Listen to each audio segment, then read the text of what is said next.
Hello दोस्तों, देख सकते हैं अभी हम लोग रांची के रेलवे स्टेशन पास पहुंचे हैं, जहां पर दुर्गा पूजा पंडाल का निर्माण कार्य चल रहा है। देखिए दोस्तों, ये रांची रेलवे स्टेशन के पास में दुर्गा पूजा पंडाल का निर्माण कार्य चल रहा है। देख सकते हैं अभी यहाँ बांस और बल्लियों से लगाया गया है। पंडाल निर्माण कार्य काफ़ी युद्ध स्तर पर तेजी से चल रहा है। ये लकड़ी का कटाई छटाई भी हो रहा है, आप देख सकते हैं। ये बहुत ही आकर्षक पंडाल यहाँ पर बनता है दुर्गा पूजा।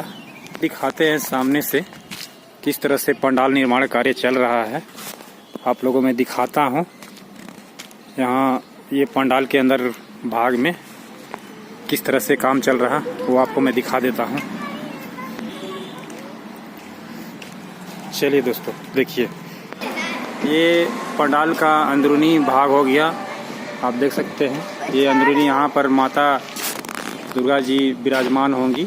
यहीं पर ये स्टेज बनाया गया है, यहीं पर दुर्गा जी का प्रतिमा स्थापित किया जाएगा। रांची रेलवे स्टेशन पास दुर्गा पूजा जो बनता है, काफ़ी भव्य पंडाल बनता है, आकर्षक पंडाल होता है। यहाँ पर बहुत दूर दूर से लोग आते हैं देखने के लिए दुर्गा पूजा पंडाल को।